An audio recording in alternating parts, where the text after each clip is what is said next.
Ada dua jenis mahasiswa. Yang satu mulai nugas dari jauh hari, yang satunya lagi, ya aku nunggu deadline, tinggal beberapa jam, baru panik cari ide. Padahal tugas sudah dikasih dari minggu lalu, tapi otakku bilang, ntar aja deh, masih lama deadline-nya juga. Udah pukul 7:13 malam, aku masih duduk santai, scroll TikTok, padahal deadline tugas pukul 10 malam. Hai, aku Mansur, dan ini kisah aku tentang tugas panik dan juga perpustakaan yang ternyata gak sebosan itu. Pernah gak sih kamu buka laptop, niatnya mau ngerjain tugas, tapi yang kamu buka duluan malah Instagram? Buka dokumen tugas, terus diam liatin layar. Buka Reels, ketawa. Sementara jam terus jalan, dan aku masih gak punya ide. Tugas belum selesai satu huruf pun. Aku gak tahu kenapa, aku sering banget tunda kerja, kan mungkin karena aku suka sensasi dikejar waktu, tapi kadang malah jadi nyesel sendiri. Deadline makin dekat, dan satu-satunya hal yang aku punya cuma rasa panik. Aku sekadar ngetik tanpa paham isi tugasku. Kayak nggak ada satu kalimat pun yang masuk akal. Kenapa susah banget sih? Kenapa sih ya? Jawabannya sederhana, karena aku nggak punya referensi. Selama ini aku ngandelin Google, blog yang nggak jelas sumbernya, atau kadang ya ChatGPT. Tapi sekarang dosenku killer, harus ada kutipan asli. Aku butuh sumber yang benar, yang bisa dipertanggungjawabkan. Di tengah panik itu, aku sering buka e-Pusnas.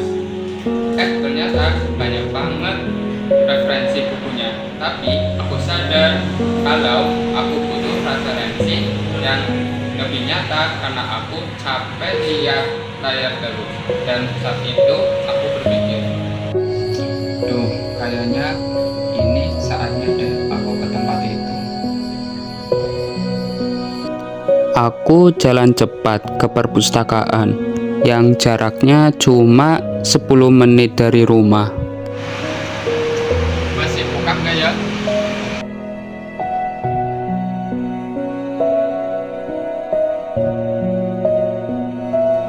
Pas aku masuk, rasanya kayak masuk ke dunia lain. Sunyi, rapi, modern, gak kayak ekspektasi aku selama ini. Ada banyak jenis buku, dan di setiap raknya ada petunjuk katalog. Ada spot baca yang nyaman, sejuk banget karena ada pendingin ruangan. Bahkan bisa sambil nge-wifi pas nugas.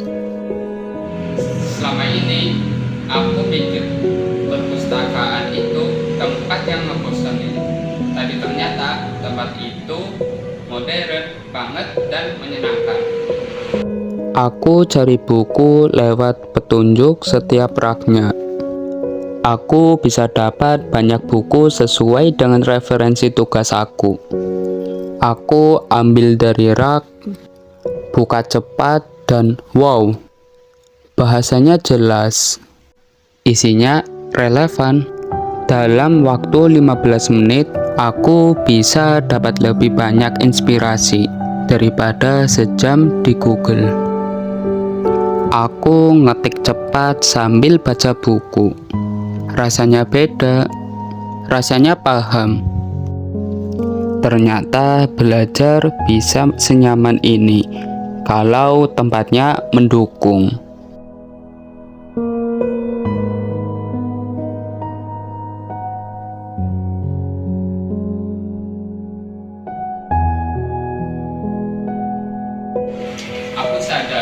Literasi bukan cuma tentang membaca, tapi juga bisa paham dan juga bisa memilih informasi yang tepat. Jam di ponsel aku nunjukin jam 8:29 malam. Aku scroll lagi, dokumen tugas, kutipan udah masuk, argumen udah rapi.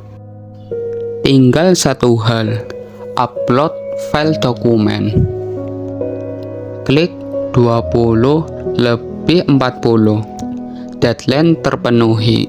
Tapi yang paling penting, kali ini aku ngerti isi tugasku, bukan cuma sekadar asal nyalin. Lucu ya, kadang kita nemu rumah belajar justru di saat kita panik, dan aku yakin kalau aku bakal balik lagi ke perpustakaan tanpa perlu dikejar deadline. Hari itu perpustakaan gak cuma nyelamatin tugasku, tapi juga nyelamatin kepercayaanku pada proses belajar. Literasi itu bukan soal seberapa banyak buku yang kita punya, tapi seberapa ingin kita mencari, membaca, dan memahami. Dan semua itu bisa dimulai dari satu langkah kecil.